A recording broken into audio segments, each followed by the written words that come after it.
I'm about to hello fellow kids, everybody, because we're talking Tate McRae today, a Mm. artist that I was very much not aware of until this album. Um, and then I started doing a little bit of digging, and she's huge. like, absolutely got some huge hits on Spotify. Mm. You Broke Me First from 2020 has almost a billion with a B plays. She's enormous. How have I not heard of her? It's a good question. Um, I was only tangentially aware of her the past few years. I mean, she's only now 18, so she blew up as a teenager.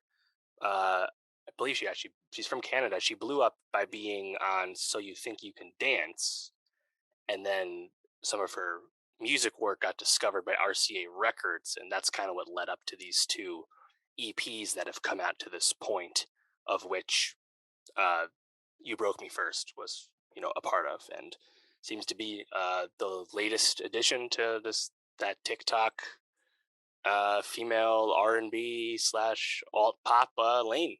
You know, uh, Hmm. and clearly the numbers are backing that up. She is getting getting that attention and certainly getting that promotion as well from the label. But now you have at last the debut album. I used to think I could fly, and didn't really know what to expect going into this because it's not like I was like a huge listener of hers. I was just kind of aware tangentially of the hype, of the attention, of the uh, industry push.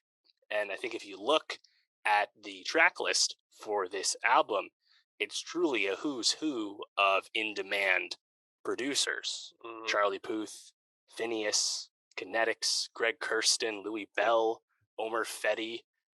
These are top tier people. So she is working with the best and Hmm. clearly trying to, her and her team are trying to put her best foot forward for this. But that begs the question, Pat, did you think I Used to Think I Could Fly was a worthy debut album for someone that already is being bestowed a lot of attention? At times. Mm. I know I'm hedging a little bit there, but there were definitely moments where I was like, this is pretty good. I like this. And there were other times where I was like, man, skip next, get me on to the next track. And it's funny because I think when she is at her strongest on this album is when she's either really biting the Olivia Rodrigo lane or has like this like little bit of like Ellie Goulding ish to her voice Ooh, sometimes. That I'm like, ooh, maybe that's there's a little interesting. something there.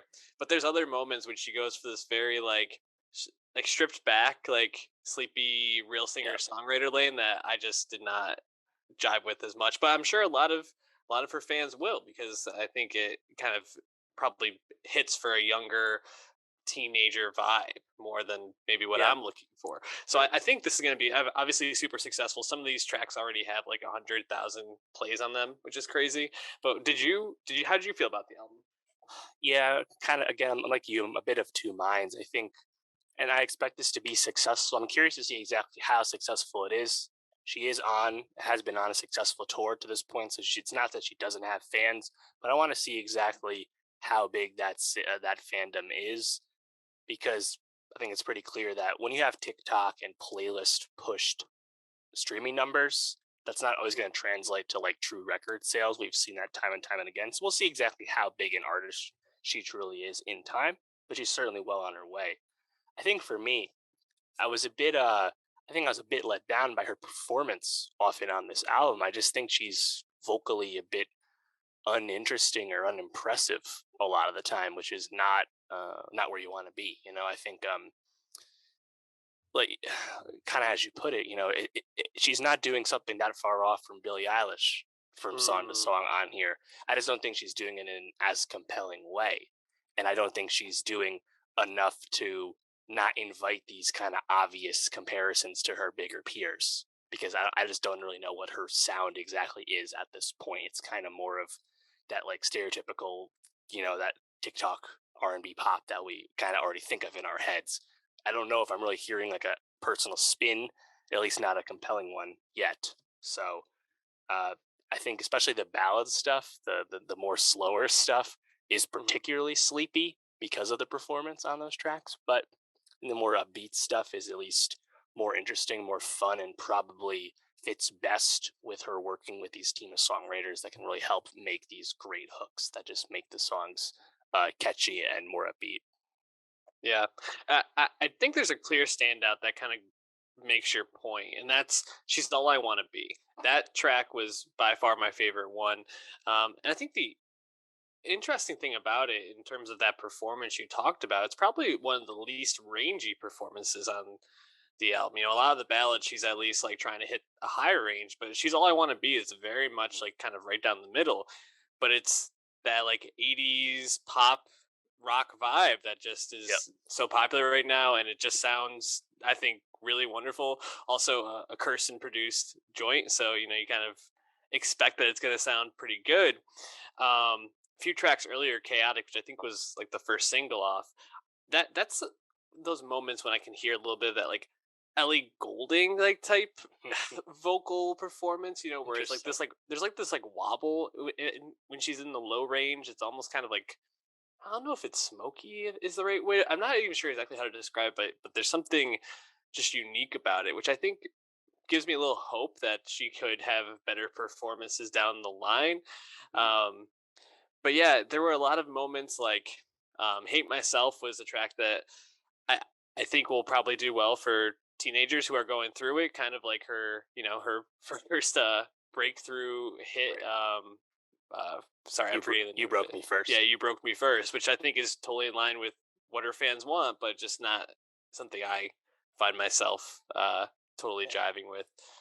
What about you? Any tracks that stood out, or for good or bad reasons? Yeah, I think just another notable song would be the first track, first proper track, "Don't Come Back," just because I think that the hook interpolates Nelly's "Ride with Me," kind of obvious there, but I really like how it fits with the production, the way the bass kind of like kicks in on the hook on that. I think it does kind of fit her more lower range vocal palette that she seems to settle in on most of her songs. So that one I thought was at least the most engaging to me. But like I said, a lot of the more ballady stuff I thought was unfortunately a bit sleepy. So Mhm. more than anything, I'm just curious to see exactly how big this album ends up being.